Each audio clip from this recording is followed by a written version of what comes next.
Amén. Gloria a Dios. Bueno, el primer verso que hemos leído, Salmo 135, versículos 5 y 6, dice: porque yo sé que el Señor es grande. No dice porque yo siento que el Señor es grande, sino porque yo sé. El cristianismo no trabaja con las emociones, sino con las convicciones. No podemos trabajar con lo que sentimos, porque hoy sentimos bien y mañana sentimos mal. Trabajamos con lo que creemos. El peor hombre de la Biblia, el peor hombre que pasó por un suceso en la Biblia, quitando a Jesús, fue Job. Lo pasó fatal. De hecho, esta historia o esta prueba de Dios a un hombre no se ha vuelto a repetir desde entonces, ni creo que se repetirá. Pero después de pasarlo tan mal y sentir tan mal, él pegó una voz y dijo: yo sé que mi Redentor vive. Si hablara del sentimiento, lo que estaba sintiendo, podemos analizar el texto de la palabra y lo que sentía era terrible. Pero por encima de lo que sentía estaba lo que creía. Yo sé que mi Redentor vive, y aunque mi carne se deshaga, con mis ojos he de ver a Dios, y yo mismo y no otro. Por eso dice el salmista: yo sé que Jehová es grande, y el Señor nuestro mayor que todos los dioses. Y ahora apela a la voluntad y al poder de Dios. Dice: porque todo lo que Jehová quiere, lo hace. La palabra querer habla de voluntad. Usted ha venido hoy porque ha querido venir, porque Dios le ha dado libre albedrío para poder usarlo, o poder quedarse en casa, como muchas veces ha hecho. Hoy no vengo al culto y se ha quedado en casa. Y otras veces dice: sí, voy a ir al culto, y ha venido. Es verdad que detrás de cada ejercicio espiritual está el Espíritu Santo motivando y fomentando la vida espiritual. Pero aún así usted puede resistir al Espíritu, como cuando Dios nos dice: perdona al que te ha hecho daño, y nos tiramos bastante tiempo sin perdonar. Él quisiera que lo hiciésemos en el primer día, pero nosotros lo hacemos en el quinto porque resistimos la influencia del Espíritu. Entonces, cuando dice Jehová quiere, habla de voluntad. Todo lo que Jehová quiere es voluntad, lo que Dios quiere, lo que nace de Él. Pero el verso termina diciendo: todo lo que Dios quiere, lo hace. Y eso ya no implica voluntad, eso implica poder para cumplir tu voluntad. Porque no todo lo que quieres hacer, aunque tienes voluntad y deseo de hacerlo, puedes hacerlo. De hecho, a veces has querido venir al culto, pero tenías fiebre y no podías venir. Entonces tenías voluntad, pero no poder para poder venir. No había capacidad para venir. O cuando estamos enfermos y estamos en un hospital, queremos estar con la familia comiendo, queremos, pero no podemos. No tenemos el poder para llevar a cabo todos nuestros deseos. Pero el salmista dice de Dios: todo lo que Jehová quiere, voluntad, lo hace, poder. Porque nuestro Dios hace lo que quiere. Tiene poder para cumplir todo lo que Él quiere. Nuestro Dios no es un ser impotente que dice: no puedo hacer esto aunque lo deseo. No existe tal caso en Dios. Lo que Dios se propone lo consigue, porque es todopoderoso. Dios es soberano. ¿Qué significa soberano? Significa que Dios hace lo que quiere, como quiere, donde quiere, a través de quien quiere, y nadie se lo puede impedir. Es absolutamente imposible para Dios que Dios quiera hacer una cosa y haya algo que le impida hacerlo, porque si hay algo que impide a Dios llevar a cabo lo que Él quiere, ese algo u objeto es más fuerte y grande que Dios. Y no hay nada más grande que Dios. Podrás decirme: Pedro, ¿y los que Dios quiere salvar y no se condenan? No, Él quiere salvarnos en su amor, y si no quiere su amor, quiere darle su justicia. Pero no hace nada lo que no quiere, hace lo que quiere. ¿Se entiende? ¿Quieres salvación? Te doy salvación. ¿No la quieres? Te quiero dar justicia. Porque ambas partes forman su carácter, tanto el amor como la justicia. Lo que nunca hará es dar injusticia, porque eso no quiere hacerlo. Pero Él quiere dar justicia a quien no quiere recibir misericordia. Por eso dice Tesalonicenses, y Dios envía un poder engañoso a fin de que sean condenados todos los que no creyeron el amor de la verdad para ser salvos. Envió el amor, y como no quieren el amor, quiere enviar la justicia. Dios siempre hace lo que quiere y se sale con la suya. Nunca hará lo que no quiere hacer. Porque Dios no solo tiene voluntad para hacer las cosas, sino que nunca hará nada contrario a su naturaleza, de manera que nada le impedirá o nada le forzará a hacer lo que Él no quiere hacer. Nosotros muchas veces hacemos lo que no queremos, porque hay circunstancias que nos obligan a hacerlo. Hay ciertas circunstancias en la vida que nos han hecho comportarnos como nosotros no somos. No hay ninguna circunstancia que le obligue a Dios a comportarse como Él no es, porque Él está por encima y más allá de toda circunstancia. Gobierna toda circunstancia de esta vida, gobierna todo lo que hay en el mundo. Todo lo que hay en el mundo le pertenece. El Salmo 24 dice: de Jehová es la tierra y su plenitud, el mundo y los que en él habitan. Salmo 50 dice el Señor: conozco todas las aves de los cielos, y todo lo que se mueve en la tierra me pertenece. Si yo tuviese hambre, no te lo diría a ti, porque mío es el mundo y su plenitud.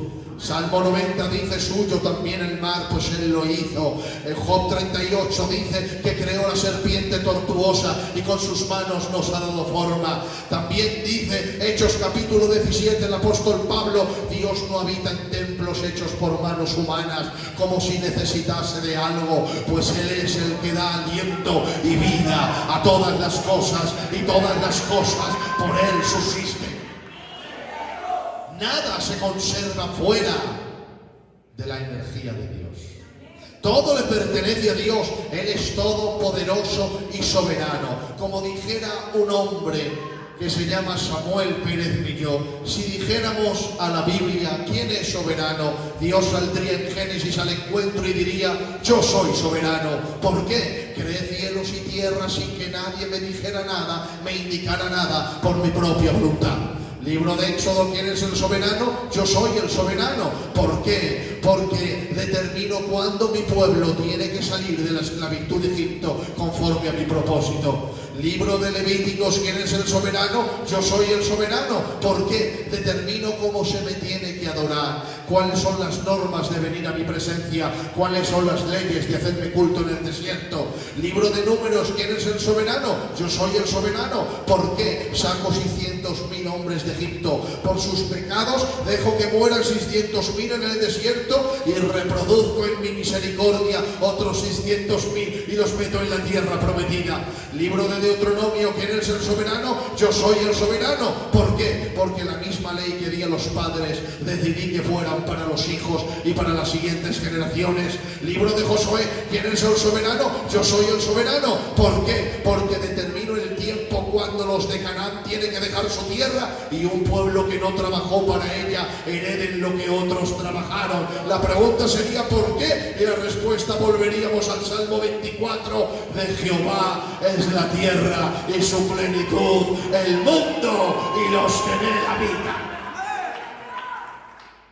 Él es soberano. Mira si es tan soberano que Jesús dice en Mateo: ¿no se venden 2 pajarillos por un denario? Ni uno de ellos cae al suelo sin el permiso de mi Padre. Pero en Lucas Jesús dijo: ¿no se venden 5 pájaros por 2 denarios? Eso matemáticamente está mal. Porque si en Mateo con un denario te compras 2 pájaros, en Lucas con 2 denarios te comprarías 4. Pero Jesús dijo: ¿no se venden 5? Digo, ¿por qué hay uno de más? Muy fácil, porque en el tiempo de Jesús, cuando te gastabas más de un denario, te regalaban un pájaro de propina. Nosotros, como buenos vendedores del mercado, sabemos que no regalaríamos un buen pájaro de propina. Regalaríamos un pájaro que ni pía, ni canta, ni hace nada. Dejaríamos uno bueno para otro comprador. Por lo tanto, en la lista de los hombres el pájaro de la propina no sirve, pero en la lista paternal de Dios no está olvidado. Jesús dice: ¿no se venden 5 por 2? Y si Dios está en el funeral de cada uno de sus pájaros, ¿cómo no va a guardar a su iglesia que ha comprado a precio de sangre y que está bajo su soberanía y bajo su gobierno? No temas, estamos en la mano de Dios. Hubo un hombre que se rebeló contra Dios, le quitó Dios la perla de la razón, lo tiró Dios al campo 7 años como un bicho verde, y 7 años después le volvió la perla de la razón. Miró al cielo el rey Nabucodonosor y dijo: ahora entiendo que no hay nadie como tú en el cielo y en la tierra, que hace según su voluntad en el cielo, según lo que quiere hacer, y no hay nadie que detenga su mano ni le diga: ¿qué haces? Nuestro Dios es soberano. Amén. Díselo al que tienes a tu lado: estate confiado, nuestro Dios es rey. Aleluya. Apláudele fuerte al Señor.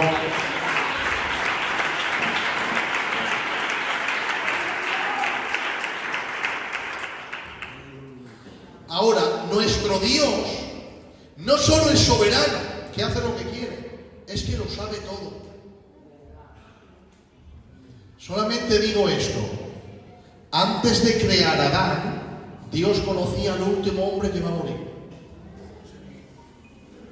No había creado a Adán y ya conocía al último hombre que va a morir. Lo sabe todo. Dios no aprende. Pues si aprendiese, la experiencia le enseñase. Y hay algo por encima de la omnisciencia de Dios. Lo que va a ocurrir que no ha ocurrido. Quedaría un vacío eterno en la omnisciencia de Dios. Pero no hay vacíos en Dios, pues Él lo sabe todo de principio a fin. Sabe todo el Señor, absolutamente de todo lo que va a ocurrir. Ha conocido antes de la fundación del mundo todos los hombres y mujeres que van a pasar por pueblos, ciudades, aldeas. No importa el rango ni su cultura, si son grandes o pequeños, si tienen cultura, son analfabetos. Lo sabe absolutamente todo. Los conoce por su color de pelo, su color de piel, su huella de DNI y el número de zapato que usan, sus palabras, los pensamientos que iban a tener, las palabras que iban a decir, los sentimientos que iban a sentir, las emociones que iban a tener dentro del corazón. Saben las relaciones que iban a tener, si iban a ser buenos, si iban a ser malos, si iban a pecar, si iban a guardar, si iban en el cielo, si iban en el infierno. Los conoce por ciudades, pueblos, aldeas. Conoce absolutamente todo. No solo sabe lo que va a pasar en este mundo, lo que ha pasado y lo que pasó, sino lo que hubiera podido pasar y no pasó. Es decir, te conoce en mundos diferentes si Él te hubiese creado en otro mundo diferente. Sabes lo que hubiera hecho en otro mundo diferente, que no te creó porque jamás creó ese mundo para ti, pero sabe cómo te hubieses comportado y sabes lo que hubieses pensado. Dios lo sabe absolutamente todo, conoce todas las cosas. Es un Dios omnisciente, no le podemos superar, no le podemos rebasar, no le podemos enseñar, no le podemos decir cuál es el camino. Por eso dice el apóstol Pablo: oh, ¿quién entendió la mente del Señor? ¿O quién fue su consejero? ¿Quién le dio a Él primero para que luego Él le recompensase? Porque de Él, por Él y para Él son todas las cosas. Bendito por los siglos de los siglos. Amén. Entonces no solo lo puede todo, sino que lo sabe todo. Es tremendo este Dios. Entonces, la pregunta sería: si lo puede todo, lo hace todo y lo sabe todo, ¿por qué orar a un Dios así?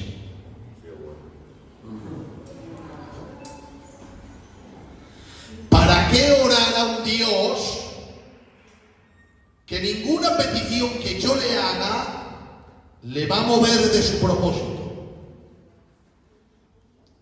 Segundo, ninguna oración que haga le va a enseñar nada.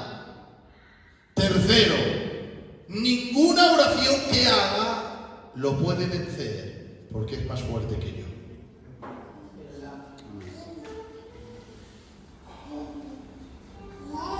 Imaginaros que queréis decirme algo de otra manera. Albert Einstein, ¿podíamos nosotros enseñarle algo de física y del universo a Albert Einstein? ¿No sería una tontería hablar con Albert Einstein del universo? ¿Para qué orar a un Dios que Albert Einstein es una montita de polvo a su lado? No le puedo mover, no le puedo convencer, no le puedo enseñar. Por eso este mensaje se titula Soberanía de Dios y oración de hombre. Y ahora entramos en la oración. ¿Se ha quedado claro la soberanía? Amén.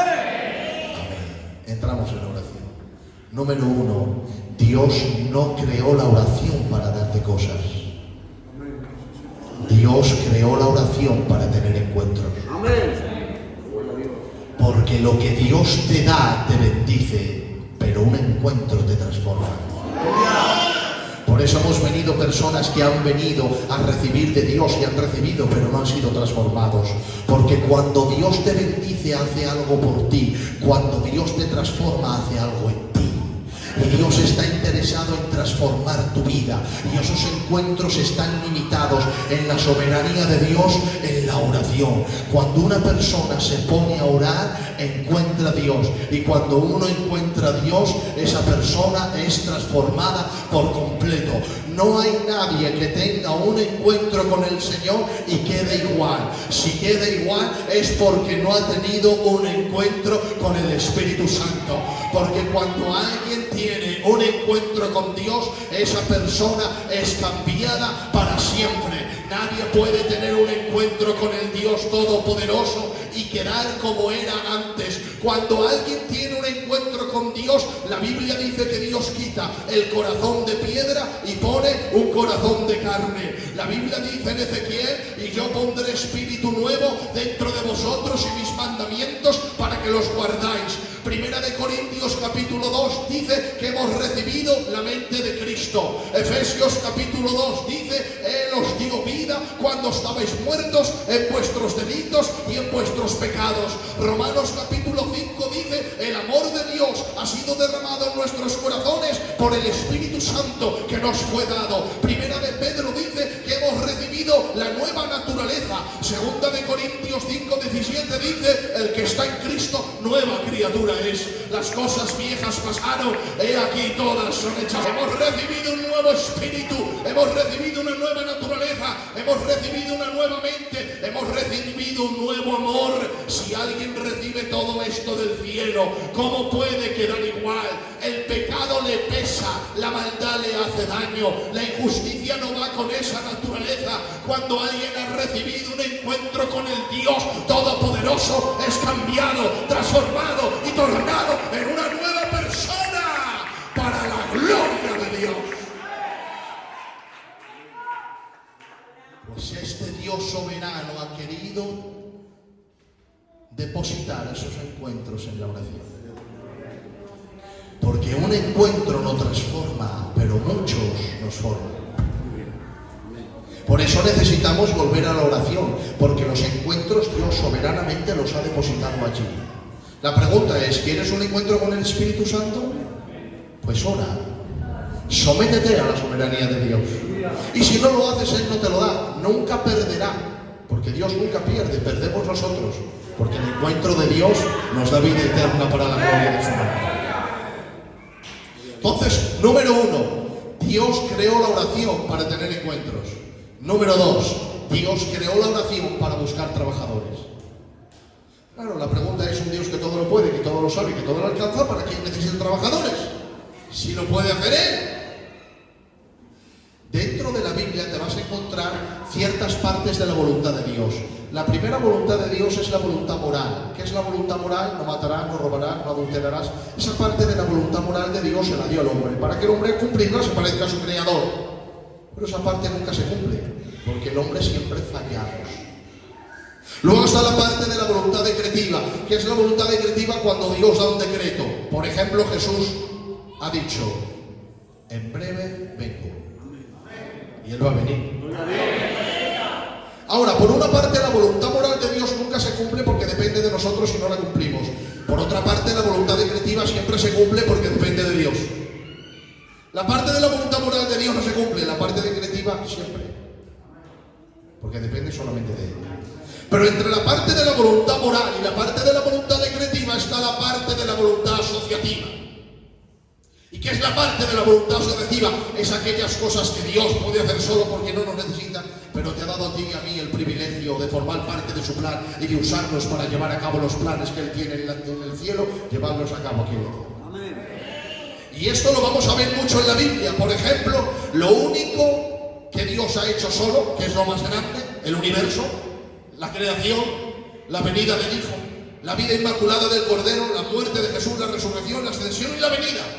Todo lo demás lo hace a través de hombres. Pudo sacar a Egipto sin Moisés, pero usó a Moisés. Pudo gobernar sin los jueces, pero usó a los jueces. Puede predicar sin los apóstoles, pero predica a través de los apóstoles. Puede llevar su evangelio en la iglesia, pero lo hace a través de la iglesia. Porque Dios se deleita en usar a hombres y a mujeres que están disponibles para Él, no para cumplir los caprichos del hombre, sino para llevar a cabo la voluntad de Dios en la tierra. Y la oración es parte de ese plan soberano. Por eso te vas a encontrar un capítulo muy extraño de esos muchos, cuando Dios, por ejemplo, le dice a Elías: Elías, he decidido hacer llover sobre la tierra. Hacía 3 años y 6 meses que no llovía, pero Dios le dice: he decidido hacer llover. ¿Quién ha decidido hacer llover? Dios. ¿Qué va a ocurrir? Llover, porque lo ha decidido el Creador. ¿Y qué le dice Dios a Elías? Ves donde el rey Acab y dile: Jehová ha decidido hacer llover. Pero Elías no va donde el rey Acab. Dice la Biblia que se va al monte Carmelo, se pone a orar y le dice a Dios: Jehová, envía la lluvia. Pero Elías, si Dios no te ha dicho que ores, te ha dicho que le hables al rey.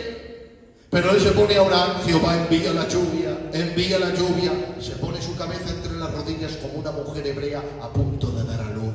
Señor, envía la lluvia. Le dice el criado: sube, a ver qué ves en el mar. Sube y no ve nada, un sol resplandeciente, 3 años sin llover. Dice: este es el peor día para que llueva. Le dice el profeta: me parece que hoy no va a llover, profeta, porque no veo nada. Pero el profeta está oyendo la lluvia. Dice: tú no ves nada, pero yo estoy oyendo. Jehová, envía la lluvia. Envía la lluvia, Jehová. Vuelve a enviar al criado una y otra vez, hasta que la 7ª vez, dice la Biblia, que el criado le dice: profeta, ahora ve una pequeña nube, pero no te hagas muchas ilusiones. Es como la palma de la mano de un hombre, es muy pequeña. El profeta se pone en pie y dice: esa es la respuesta de Dios. Ahora sí, ves donde el rey Acab y dile: Jehová ha decidido hacer llover. Vamos a ver, os pregunto, ¿Dios le dijo que orara? Le dijo que hablara al rey. ¿Por qué oró? Porque Dios no le dijo que orara. Le dijo: ve donde el rey Acab y dile lo que yo decido hacer. Pero él, antes de hablar lo que Dios decide hacer, se pone a orar como para convencer a Dios que haga lo que él ya ha decidido. No le estaba convenciendo. Lo que pasa es que Elías entendía la parte de la voluntad asociativa. Dios haciendo cosas a través de la oración, porque el Dios soberano quiere llevar a cabo sus planes a través del ruego del hombre. Por eso dice el libro de Santiago: Elías es un hombre como nosotros, sujeto a debilidades, pero una vez oró y Dios cerró los cielos, y otra vez volvió a orar y Dios dio la lluvia. Porque la soberanía de Dios y la oración del hombre no se conectan para cumplir los caprichos del hombre, sino para llevar a cabo la voluntad de Dios. Por eso Elías oraba, para que Dios usara la oración de nuevo, como 3 años y medio atrás cerró los cielos. Era el mismo método para abrirlos, la oración. Porque la oración, atención a esto, es la cuna de Dios, donde Dios deposita sus planes que ha diseñado en la tierra, y nosotros en la tierra, a través de la oración, los damos a luz. La oración es el vientre fértil de Dios que ha dejado en la tierra, para que los planes concebidos en el cielo sean injertados en el vientre de la oración, y nosotros, por medio de la intercesión, los damos a luz. Por eso hay planes que nunca se cumplen, porque han sido diseñados por Dios, pero no se han metido en el vientre de la oración. ¿Lo puede Dios hacer sin la oración? Claro que sí, es soberano y todopoderoso, pero no es cuestión tuya y mía decir cómo se debe cumplir. Lo que Dios ha querido que cómo se deba cumplir, Él ha dicho que se cumple a través de la oración, y nuestra responsabilidad es humillarnos como Elías, a punto de dar a luz, para que los planes de Dios vengan a la iglesia. Por eso te vas a encontrar en la historia de la iglesia que todo lo grande de Dios empezó orando. Muéstrame un avivamiento sin oración y te daré 50 euros. En 2000 años de historia, o 6000. Nunca. Porque Dios ha querido soberanamente que los planes poderosos de Dios se metan en el vientre fértil de la oración, y los hombres con la intercesión lo den a luz. Y de estos capítulos te puedo hablar mucho en la Biblia. Por eso Dios está interesado en usarte. ¿Quieres ser usado por Dios? Ora. Mira qué verso. Dice el apóstol Pablo en Romanos: ¿cómo pedir y cómo conviene? No lo sabemos. Pero el Espíritu intercede por nosotros con gemidos indecibles de acuerdo a la voluntad de Dios. Vamos a ver. La Biblia dice que el que no pide, no recibe. Santiago capítulo 4 dice el apóstol: no tenéis porque no pedís. Jesús dijo en Lucas 16: hasta ahora nada habéis recibido porque nada habéis pedido. Ah, entonces le tengo que pedir a Dios. Sí. Vale. Pero Primera de Juan capítulo 5 dice: si pedimos alguna cosa de acuerdo a su voluntad, Él nos oye. Entonces no solo tengo que pedir, sino que además tengo que saber qué pedir. Porque lo que pido a lo mejor no quiere Dios dármelo. Y si no me lo quiere dar, no me lo da. Entonces, por una parte, Dios me lo quiere dar, pero si no se lo pido, no me lo da. Por otra parte, me lo da si se lo pido, pero tengo que pedirle lo que Él quiere que yo le pida. ¿Y cómo hace Dios para que yo le pida lo que Él quiere darme, que si no se lo pido, no me lo da, pero me lo da si se lo pido y si está en tu voluntad? El Espíritu Santo. Dice que Él viene para que pidamos de acuerdo a la voluntad de Dios. Y la pregunta sería: ¿y por qué yo tengo que pedir algo que Dios quiere darme y además tiene que ser dentro de su voluntad y si no, no me lo da? Porque es soberano y ha dicho que si no lo pides no te lo da, pero además tiene que estar en su voluntad. Y como tú no sabes, ni yo tampoco, lo que conviene pedir, pues entonces el Espíritu nos ayuda en la parte de la voluntad asociativa para pedir lo que Dios quiere darnos y que esté dentro de la voluntad de Dios. Forma parte de la oración tremenda para que Dios nos pueda bendecir. Cuenta que no me lo invento, está en la Biblia. Dios se deleita en trabajar a través del nuevo del hombre. ¿Sabe por qué? Porque la oración nos humilla. Pides sabiduría, ¿por qué? Porque reconoces que no la tienes. Pides ayuda, ¿por qué? Porque reconoces que no eres fuerte. Pides dirección, ¿por qué? Porque reconoces que te puedes perder. Entonces la oración nos humilla y exalta. Amén. Entonces, número 1, Dios creó la oración para tener encuentros y transformar tu vida. Número 2, creó la oración para buscar trabajadores, Él te quiere usar. Número 3, Él creó la oración para darte cosas. Le he puesto en tercero, porque siempre somos muy pedigüeños y lo ponemos en lo primero. Pero ¿qué adelantas que Dios te dé aquello que quieres y no te ha transformado? ¿Te vas con tu regalo al infierno? Quédate sin regalo y hereda la vida eterna. Porque más grande es que Dios te gobierna, que Dios te bendiga. Amén. Entonces, número 1, Dios creó la oración para tener encuentros. Número 2, creó la oración para buscar trabajadores. Número 3, creó la oración para darte cosas. Pídele en fe. Ahora, ¿por qué Dios no contesta oraciones? Lo que voy a decir es unos requisitos que hay en la Biblia para que Dios responda. Pero te voy a decir algo. ¿Me puedes decir a mí, hermano Pedro, esos requisitos los tengo y aún así Dios no me ha respondido o me ha dicho que no? No, es que Dios no es un robot ni una máquina. Tengo los 5 requisitos, me lo tienes que dar. No, Dios es un ser como tú y como yo, que sabe lo que te conviene. Y aunque tengas esos requisitos, si no entra dentro de su plan, porque no entra para tu bien, aunque no lo entiendas ahora, lo entenderás después, pues Él dice que no. ¿Se entiende? Pero aún así hay algunos requisitos que Dios quiere que tengamos para que frecuentemente, no siempre, responda a nuestras oraciones. Número 1, Dios no contesta cuando hay pecado no arrepentido. ¿Por qué? Porque si Dios respondiese a nuestras oraciones, fomentaría nuestra vida de pecado. Pues al responder nuestras oraciones nos haría entender que entre Él y nosotros todo está bien cuando no lo está. Porque no hay nada que te bendiga más que cuando Dios te responde una oración. No sé si te ha respondido alguna oración, te sientes muy amado y querido. Eras igualmente amado si te hubiese dicho que no, pero como estamos un poquito así, pues decimos: ¡ay, Dios me ama! eres amado aunque Él no te responda, porque a Jesús no le respondió en la cruz y le ama más que a nadie.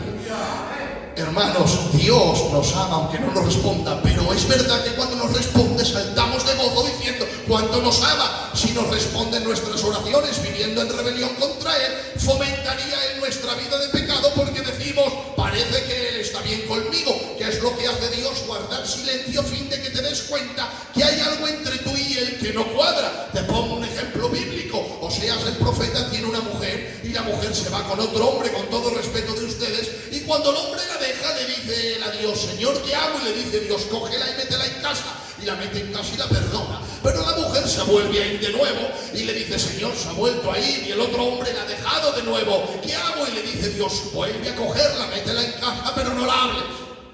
No le digas una palabra, guarda silencio. Va ella por la mañana, ¿quieres desayunar? Y la voz de Dios, no le digas nada. ¿Quieres comer? Y la voz de Dios, no la mires a los ojos. ¿Quieres cenar? No la hables. ¿Qué está haciendo Dios? Le está quitando el cariño que normalmente esta mujer recibía en su pecado, para que se dé cuenta que el cariño que recibía de este hombre era lo más grande que ella no sabía valorar. Porque lo más grande que tenemos y que damos naturalmente es el habla. Pero cuando te enfadas con alguien, lo primero que le quitas es el habla. ¿Te das cuenta? Lo damos naturalmente, saludamos a la gente como que no es nada. Es el acto más cariñoso que podemos dar a alguien. De hecho, cuando te enfadas con alguien, lo primero que le quitas es el habla. Por eso Dios le dice, no le hables. Le estaba diciendo, quítale el cariño y el amor, para que se dé cuenta esta mujer que lo que ha hecho está mal. Y así hace Dios con alguno de nosotros. No nos tira de su casa, no nos dice fuera del recinto, nos mete en su casa, pero guarda silencio en nuestra alma, a fin de que nos demos cuenta que hay algo entre Él y nosotros que no anda bien. Nos ama tanto que guarda silencio para guiarnos al arrepentimiento. El silencio de Dios te guía a arrepentirte. Es que no me habla porque no me habla porque no me ama, es todo lo contrario. No te habla porque te ama. Entonces, número 1, Dios no responde cuando hay pecado no arrepentido. Número 2, Dios no responde cuando no hay fe que le honre. Siempre decimos que algunos dicen, no se sanó porque no tenía fe. Bueno, eso está en la Biblia. A veces se tiene más fe que Abraham y Dios nos sana. Ese es el equilibrio, ¿te das cuenta? Hay que buscar siempre el equilibrio en todas las cosas. Y no comernos la cabeza, aceptarlo. Porque saber todo de Dios no podemos. Nos convertiríamos en Dios. Y nunca vamos a ser como Dios. Hay que aceptarlo tranquilamente. Entonces, Dios no responde cuando no hay fe que le honra. ¿Por qué? Porque el Dios de la Biblia no hace nada que no le dé gloria. Nada. Él sabe lo grande que es y lo glorioso que es. Y donde no se le honra no se mueve. No es que no pueda moverse, no es que no pueda, es que no quiere. No es que no pueda, es que no quiere. Os voy a hacer una pregunta. ¿Hay algo imposible que Dios no pueda hacer? Bueno, dice el libro de Marcos, Jesús no pudo hacer allí ningún milagro, salvo por los peros, sanó a unos pocos poniendo sobre ellos las manos, a causa, dice la causa, de la incredulidad del pueblo. Es decir, Jesús quería, pero no podía. ¿Qué significa querer y no poder? Impotencia. Quiero, pero no puedo, Señor. Y dice la causa de la incredulidad. Entonces la causa que te impide hacer lo que quieres te deja impotente. Esa causa es mayor que tú. Pregunto, ¿la incredulidad es más que Jesús? Entonces, ¿por qué la Biblia dice Jesús no pudo? Porque si hubiese dicho Jesús no quiso, bueno, eso es voluntario. Si él no quiere, ¿quién le va a obligar? Pero no dice no quiso, sino no pudo. Te voy a poner un ejemplo. Para poder entender la palabra no pudo. Yo le digo al pastor, quiero agua. Dice, no tengo. Y me dice, ¿puedes ir a comprarla? Digo, no tengo dinero. Dice, tú, yo tampoco. Y le digo yo a él, pues ves al chino y róbala. Y él me dice, no puedo. Pregunto, ¿puede o no puede? Puede. Pero nosotros, cuando él dice no puedo, no entendemos que no tiene poder para hacerlo. No entendemos que es impotente para hacerlo. Cuando él dice no puedo, es que tiene principios que se le impiden. No es que no pueda, es que tiene principios. Es un pastor nacido de nuevo y Dios le ha enseñado a no robar. Por eso la Biblia, cuando dice Jesús no pudo, no es que no podía, es que tiene principios de Dios. Y los principios es no quiero donde no hay fe y no se me honra. Ahora, la pregunta es esta: ¿cuántos quieren tener la fe que honra a Dios? ¿Quieres tener la fe que honra a Dios? Mira eso, está Jesús orando en el monte. Pedro, Juan y Jacobo, Moisés, Elías, y Jesús se transfigura. Abajo hay un hombre que ha traído un niño suyo poseído a los discípulos. Los discípulos, el niño viene manifestado y los discípulos empiezan a decir: en el nombre de Jesús que está orando en el monte, sal fuera de este muchacho. El demonio se les queda mirando y le dice a los discípulos: no vamos a salir, nos quedamos en el cuerpo. Y los discípulos empiezan: en el nombre de Jesús, sal fuera del muchacho. Y el demonio que no sale. En esto que Jesús termina de orar y baja del monte, cuando el padre del muchacho ve a Jesús, es como que vio a Dios, nunca mejor dicho. Se tiró a sus pies y le dijo: mira Jesús, he traído mi niño a tus discípulos y no han podido echar el demonio. Se le quedó mirando Jesús, le echó el brazo por encima y le dijo: ¿sabes por qué no? Porque es la voluntad de mi Padre Celestial que tu niño esté poseído. ¿Le dijo eso? No, se quedó mirando a los discípulos y dijo: generación incrédula y perversa, ¿hasta cuándo he de estar con vosotros? ¿Hasta cuándo os he de soportar? Traed para acá el muchacho. Le traen al muchacho y cuando el demonio ve a Jesús sabe que está con un hombre que honra a Dios por medio de la fe y empieza a temblar el demonio. Jesús le dice: demonio, yo te mando, suéltalo. El demonio cae al suelo y sale. Jesús le da la mano al muchacho, lo levanta y le dice: vete con tu padre y da gloria a Dios por la liberación de tu hijo. Cuando llegan a casa, los discípulos se le quedan mirando y le dicen: Jesús, una pregunta. Jesús dice: ¿cuál? ¿Por qué nosotros no pudimos echar al demonio y tú sí? Nuestra teología siempre dice porque Jesús es Dios. Pero Jesús no tenía esa teología aunque era Dios. Jesús le dio un pequeño estudio de la fe. Les dijo: ustedes no han podido por vuestra poca fe. Y ahora les da un pequeño estudio, porque de cierto os digo, si tuvieses fe como un grano de mostaza, le dirías a este monte: échate de ti para allá, y os obedecería, y nada os sería imposible. Pero este género no sale sino con oración y ayuno. Si yo estuviese ahí, le hubiese dicho: vamos a ver, Jesús, tú me has dicho que el demonio no ha salido por mi poca fe, y luego me dices que hay géneros que no salen sino con el ayuno y oración. Es que tengo que dedicar al demonio yo un ayuno. Dice: no, Pedro, no has entendido bien, has entendido lo que te da la gana. Lo que yo te he dicho es que el demonio no ha salido por tu poca fe. Esa es la causa de la raíz. Y si tuvieses fe como un grano de mostaza, le dirías a este monte: ¿qué monte? Este demonio que te acabas de enfrentar hace un rato, le dirías: échate de que para allá, y os obedecería. Y nada implica este demonio, nada os sería imposible. Pero este género, ¿quién? El demonio no. Esta clase de fe de la que yo te estoy hablando no brota del corazón, sino a través de la oración y del ayuno. Ahora, la fe es espontánea. Te la da el Espíritu espontáneamente. Y nace del Espíritu cuando vives una vida de oración. Cuando tú vives una vida de oración, la fe viene espontáneamente. Y es ahí cuando ocurren cosas de Dios. Por eso, número uno, Dios no responde cuando hay pecado no confesado. Número dos, no responde cuando no hay fe que le honra. Y número tres, no responde cuando no hay persistencia en la oración. Ahora, si quiero mostrar bíblicamente que la persistencia debe de estar. ¿Os acordáis del Padre Nuestro? Cuando dice Jesús: Padre nuestro que estás en los cielos, santificado sea tu nombre, venga tu reino. Termina diciendo amén y nosotros terminamos ahí. Pero el estudio de la oración siguió. Jesús dijo: la oración es semejante a un hombre que visita la casa de otro y le dice: hombre amigo, ¿has venido? Dice: sí, ¿qué hora es? Las 12 de la noche. Dice: ¿has cenado? Dice: no, espérate que te voy a poner de cenar.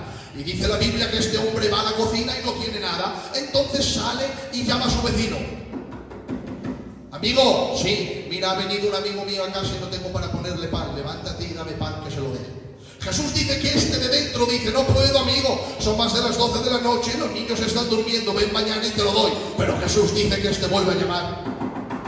Amigo, sí, son más de las 12 de la noche, sé que los niños están durmiendo, pero mi amigo necesita pan. Tú tienes pan, levántate y dame pan, por favor. Y este le dice, no puedo dártelo, amigo, la mujer está durmiendo, ven mañana y te lo doy. Jesús dice que este vuelve a llamar. Mira, amigo, sé que los niños están durmiendo y la mujer también, pero yo te ruego que me des, por favor, pan. Hoy por ti, mañana por mí. Mi amigo ha venido bajo el techo de mi casa. Levántate, por favor, para darme pan. Y este dice, vas a despertar al vecindario, pero Jesús dice que este vuelve a llamar. Mira, amigo, me da importa despertar al vecindario, pero es que mi amigo necesita pan. Ha venido bajo el techo de mi casa y yo necesito el pan que tú tienes. Por favor, levántate y dámelo. Es entonces cuando Jesús dice, de cierto os digo que se levantará y le dará el pan, no por ser su amigo, sino por su importunidad. Se levantará y le dará todo lo que necesite. ¿Sabe lo que significa la palabra importunidad? Significa por su sinvergoncería. Eran más de las 12 de la noche. Este le estaba diciendo que los niños dormían, que la mujer dormía, pero Jesús dice que este seguía llamando, dame pan, dame pan, dame pan. Es ahí cuando Jesús se puso en pie y dijo a los discípulos, por tanto os digo, seguir pidiendo hasta que os dé, seguir buscando hasta que halléis, seguir llamando hasta que os abra, porque el que pide, recibe, el que busca, halla, y al que llama, se le abre. Ahora la pregunta es, ¿por qué tengo que persistir a Dios? ¿Por qué? Yo vi donde mi padre Ramón. Papá, sí, necesito 20 euros. Y él tiene 20 euros para darme. Pero me se queda mirando y me dice, Pedro, si ponte de rodillas y llora moco tendido y yo te los doy. Pues ya el orgullo ya no te dice, no quiero los 20 euros, me voy. Ahora, Señor, necesito esto. Y Dios dice, persiste. ¿Pero y por qué? ¿Necesito yo levantar la moral de Dios? ¿Tiene Dios algún complejo?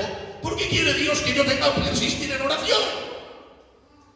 Número 1, no es el regalo que Dios te va a dar lo que te va a transformar, sino su presencia. Por eso cuando vienes a buscar algo de Él guarda el regalo en sus espaldas para que te encuentres con Él. Y te enamoras tanto de Él que te olvidas de por qué viniste a Él. Cuando te lo da, estás preparado para recibir lo que has venido pidiendo porque te encontraste con Él. La persistencia te transforma. Número 2, la persistencia da valor a lo que vamos a recibir. Los regalos menos valorados de nuestros niños es el 5 de enero, porque lo piden fácil, lo reciben fácil, el otro día está tirado por el comedor de la casa. Pero el negrito, que su padre trabajó mucho para darle un regalo, se hace grande y ya no trabaja por él, pero sabe lo que le costó a su padre ese trabajo. Dios no quiere que pagues un precio, el precio lo pagó Jesús, pero está esperando a que te desesperes pidiendo lo que no tienes, pero que Él tiene para dártelo, para que cuando te lo dé lo valores, porque Dios quiere que valoremos todo lo que Él hace por nosotros. Número 1, la persistencia te transforma. Número 2, da valor a lo que vas a recibir. Número 3, la persistencia limpia tus motivos. ¿Sabes cuántas veces he estado a lo mejor y he ido de visita y digo, hermanos, ¿cuánto va a venir? ¿Cuánta gente va a venir a lo que has hecho? 1500 personas. Por ejemplo, el día 29 estoy predicando en Oviedo. Caben 2500 personas y las entradas ya se han agotado. 2500 y yo me pongo a orar en el hotel. Dame unción, Señor. Y Dios me dice, hipócrita, Pedro. ¿Por qué? Si te estoy pidiendo unción para tu pueblo, me pides unción para quedar bien en el mensaje, no para mi pueblo. Me pides lo mío para quedar bien tú. Por eso dice Santiago, oh almas adúlteras que pedís y no recibís porque pedís mal, para gastar en vuestros deleites. Y digo yo, ¿y qué tiene que ver el adulterio con la oración? Muy fácil, con todo respeto. Es como la mujer que le dice al marido, dame 20 euros que me voy a comprar un pantalón para que me vea mi querido. ¿Cómo? ¿Me pides lo mío para que lo vea otro? Oh almas adúlteras que pedís y no recibís porque pedís mal, para gastar en vuestros deleites. Esas oraciones no serán contestadas. Las oraciones tienen que ser tan vírgenes como la Santa María que dijo, he aquí la esclava del Señor, hágase conmigo conforme a tu palabra. Cuando pasas tiempo con Dios aprendes a pedir las cosas para su gloria. gloria y no la tuya.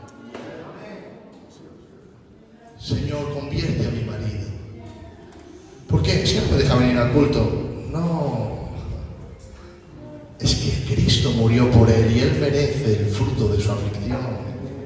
Todo es para su gloria. Entonces, número 1, la persistencia te transforma. Número 2, da valor a lo que vas a recibir. Número 3, limpia tus motivos. Número 4, fortalece tu fe. Estás hablando con Dios que no le ves.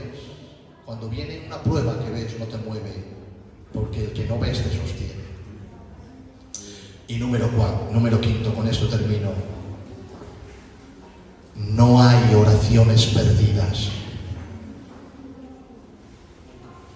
Hay oraciones acumuladas y respondidas en el tiempo de Dios. Con esto termino. Escucha, las oraciones trascienden generaciones. Pues al que se ora no muere nunca, viven todas. Le dice Dios a Ezequías, prepárate que vas a morir. Dice, acuérdate de mí que he andado delante de ti en integridad. Viene la palabra de profecía, el profeta Isaías, y le dice, ves y dile que le alargo la vida 15 años más, pero no por él, sino por David su padre. Había muerto David 13 generaciones atrás, pero la oración de David llegó 13 generaciones hacia adelante para que uno de sus hijos cobrara vida 15 años más. Puede ser que Dios no te ha respondido en el presente, pero esa oración la va a usar para otro familiar en el futuro, porque no hay oraciones perdidas, hay oraciones acumuladas y respondidas en el tiempo de Dios, pues Él es el Dios de las generaciones, Dios de Abraham, Dios de Isaac, Dios de Jacob. Por eso, ¿cómo empezó esto? ¿Cómo empezó nuestra obra en Filadelfia? Termino con esto. 1904, Evan Robben, un joven que quería un avivamiento. La oración tan virgen que hizo es, Espíritu Santo, por amor a Jesús, envía un avivamiento a Gales. Inglaterra estaba muerta, seca espiritualmente, pero él pidió el avivamiento. Empezó a orar 1 año, 2 años, 3 años, 4 años, 5. Al 9º año el Espíritu de Dios descansó sobre él. Llegó a una reunión de jóvenes un martes por la noche. En la reunión había solamente 17 jóvenes. Le dijo al pastor, ¿me dejas predicar? Dice, no, hijo, predico yo y luego tú das un consejo. Predicó el pastor y luego dijo, va a subir Evan Robben. Ellos no sabían que el que subía había doblegado su alma delante de Dios durante 9 años. Cuando este joven subió, el Espíritu de Dios descendió con poder. Los 17 jóvenes se arrepintieron y el pastor empezó a llorar. Vio que la unción estaba sobre el joven y le dijo, joven, mañana miércoles predicas en la iglesia. Subió al púlpito y el Espíritu de Dios descansó. Todas las iglesias, toda la iglesia llorando. El jueves también, el viernes también. Empezaron a venir gente de otras iglesias. Los cultos empezaban a las 7 de la tarde y terminaban a las 7 de la mañana del otro día. La gente arrepintiéndose y perdonándose unos a otros, confesando sus pecados y la unción del Espíritu de Dios derramándose en cada culto. Los hombres que trabajaban con los caballos tuvieron que reeducar a las bestias, pues antes de convertirse las pegaban y ahora no sabían reaccionar al nuevo trato de sus amos, porque leían la Biblia y trataban bien a los caballos. ¿Saben lo que le preguntaron al jefe de la policía? Le dijeron, ¿qué hacía usted antes del avivamiento? Dice, perseguía a los ladrones. Dice, ahora no tengo a quien perseguir. Todo el mundo quiere escuchar a este joven evangelista llamado Evan Robben. Se cerró las cárceles, se cerraron los bares. ¿Sabes cuánta gente se convirtió en 5 meses? 100.000 personas se convirtió para la gloria de Dios. Pero había un joven que se llamaba Parman de Estados Unidos que quería un avivamiento y le envió una carta a Inglaterra a este joven y le dijo, Evan, yo quiero un avivamiento. ¿Cómo se provoca? Dice, nada, solamente hay que orar y esperar que Dios lo haga. Este hombre se metió en la Universidad de Modi y empezó a orar y el Espíritu de Dios se derramó. A esa universidad entró un hombre de color negro con ojo de cristal llamado Simon Moore y le dijo, Parman, yo quiero un avivamiento. Este le dice, Evan Robben de Inglaterra me ha dicho que hay que orar. Dice, por orar que no falte. Se fue a Nueva York, a la calle Azusa Street, 1906. Se puso una caja en la cabeza y empezó a orar. y aquí no salgo hasta que tú vengas. Un día, 2 días, 3 días, descendió el Espíritu de Dios poderosamente. ¿Sabes lo que pasó en ese avivamiento? Que las personas enfermas se sanaban, los poseídos eran liberados. Y usted me puede decir, pero Pedro, si eso lo hemos vivido nosotros, sí, lo hemos vivido por ese avivamiento, porque desde el año 500 hasta 1906 la iglesia no liberaba ni sanaba, pues la religión opacó los dones, y fue en ese avivamiento cuando Dios despertó de nuevo los dones del Espíritu Santo. Las mujeres con sus maridos empezaron a predicar por las calles y la gente se convertía, salían de ahí llenos del fuego de Dios. Atención a esto, en 1914 se constituyen asambleas de Dios de este avivamiento, y ahí se convierte un matrimonio lleno del Señor que le dice: Señor, cuando tengamos un hijo te lo dedicamos a ti. Tuvieron un hijo y se lo dedicaron al Señor. ¿Sabes lo que hizo ese hijo? Cuando era pequeño le dijo: Padre, cuando sea mayor predicaré a los pobres. Se hizo mayor y la voz de Dios vino sobre él y le dijo: ¿tú me dijiste que predicarías a los pobres? Dice: sí, Señor. Y le dijo Dios: pues en Francia hay unos gitanos muy pobres que no tienen nada en la tierra, ves y predícales mi palabra. Este hombre, hermanos, es el apóstol de los gitanos, se llamaba Le Cosset. Empezó a predicar a gitanos de Francia, que uno se llama Balú, otro Tarzán, otro Jimmy, y Dios los empezó a usar. 7 gitanos de España, por causa del hambre, se fueron de España a trabajar a Francia. Cuando regresaron a Francia, allí los gitanos de Francia habían recibido el Evangelio y les empezaron a predicar. Estos 7 gitanos recibieron el Evangelio y se llenaron del poder de Dios, y de allí, sin saber leer ni estudiar, vinieron a España a predicar la palabra. España estaba perdida, no estaba el Evangelio y nos estamos yendo al infierno. Pero estos hombres que vinieron con el fuego pentecostal, nacido de la calle de la Susa Street, que a la vez era la oración de Evan Robin, que había traspasado las fronteras. Y estos hombres eran Jaime, Castro, Emiliano, Joselito, marido. Allí estaban las 7 aljabas de Dios, dispuestas a venir a España para predicar su palabra, a fin de que hoy estemos aquí dando gloria a Dios, exaltando su nombre y diciendo: Él vive. Somos salvos por la gracia de Dios.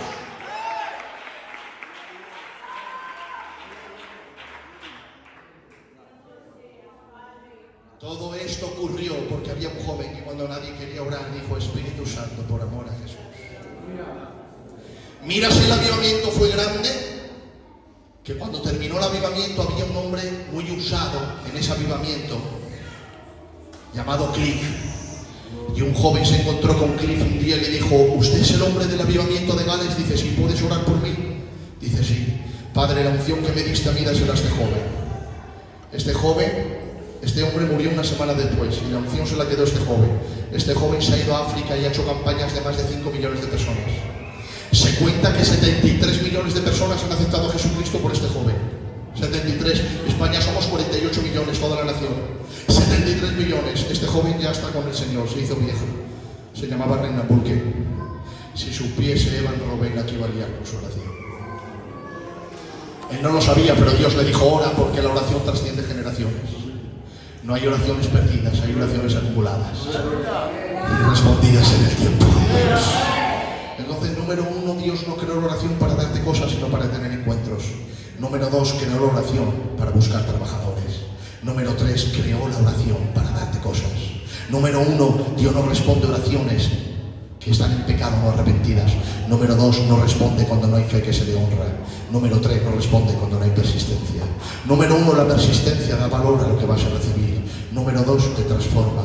Número 3, limpia tus motivos. Número 4, fortalece tu fe. Y número 5, están diseñadas en el plan de Dios para ser respondidas en el tiempo de Dios. Este era el mensaje: soberanía de Dios. Que Dios le bendiga a todos.